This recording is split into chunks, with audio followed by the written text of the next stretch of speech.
Di sini perannya jadi ibu Sud atau Sud ya. Aku pakai TP di. Dia itu single parent, anaknya si Manda. Dia punya trauma yang begitu besar atas masa lalu. Sebenarnya bukan masa lalu. Selama dia menjalani kehidupan dengan suaminya gitu, jadi mereka tuh nggak disetujuin lah. Aku dan suamiku tuh nggak disetujuin sama orang tuaku yang bibit bebet bobot gitulah.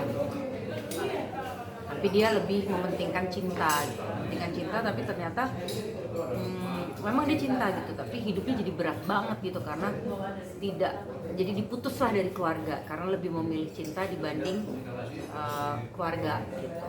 Nah jadi begitu dia punya anak kan, dan akhirnya suaminya meninggal, ya dia jadi terlalu overprotective ke anaknya, dan intinya dia nggak mau apa yang terjadi pada dirinya tuh terulang pada anaknya Manda. Jadi kurang lebih begitu. Dia wanita yang sukses gitu. Memang di antara kesusahan yang dia hadapi karena dia diputus dari keluarga karena memilih cintanya ya, tetapi dia apa namanya? Kamu boleh di situ nggak? Angle aku nggak boleh. Iya. Di tengah-tengah sini. Oke, lanjut ke Ulan. Apa namanya? Dia berhasil sukses sih gitu. Jadi walaupun dia diputus dari keluarga, terus memilih cintanya gitu, tapi dia berhasil juga menjalani hidupnya menjadi wanita karir yang sangat-sangat sukses gitu. Nah, jadi dia karena dia punya power juga dan dia punya trauma atas masa lalu dia, jadi dia nggak mau hal itu terjadi sama anaknya lah. Jadi dia benar-benar mengatur hidup anaknya, sangat mengatur. Alasan terima film ini apa sih Kak Ulan? Boleh tahu? Butet teman Mas Guntur tuh film pertamanya Mas Guntur waktu itu aku yang main tuh Otomatis Romantis. Terus, Oke. Ya banyak faktor sih menerima karena ya banyak hal gitu. Perannya kah? Salah satu yang diperankan ini cerita. Ya perannya ya timnya. Tantangan tersendiri untuk perannya apa Kak? Aku nggak pernah punya pengalaman seperti Ibu Sud dalam kehidupan pribadi aku ataupun dalam peran belum pernah dapat peran yang tidak disetujui dan akhirnya memilih. Sebenarnya mirip sih ya sama suami pertama aku ya, aku kan tidak disetujui.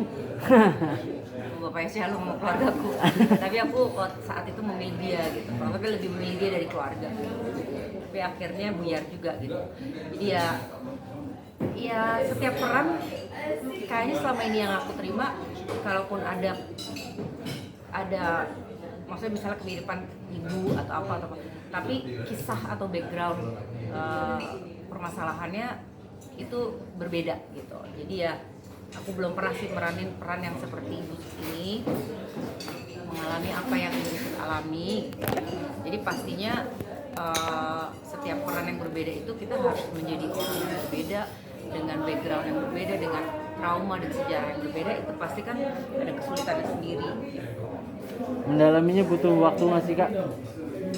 Waktu readingnya nggak terlalu panjang ya, tapi karena reading yang intens, terus aku ngobrol sama sutradara, terus bener-bener langsung fokus ke peran dan adegan. Jadi maksudnya pasti tuh pakai metode gimana caranya walaupun singkat tetapi pas dan dapat, dan pemain lainnya juga enak gitu. Jadi itu pasti pengaruh untuk dapetin dan mematangkan sebuah peran dalam waktu yang singkat. Untuk bangun chemistry sama Amanda susah nggak sih Kak? Enggak sih, aku udah pernah ketemu dia beberapa kali di project-project sebelumnya. Dia juga anaknya kan open and warm gitu, jadi kadang-kadang kalau ada lawan main yang mungkin punya benteng atau itu agak sedikit lebih lama untuk break the ice, tapi yang memandang lancar-lancar aja. Oke. Jangan lupa subscribe ya.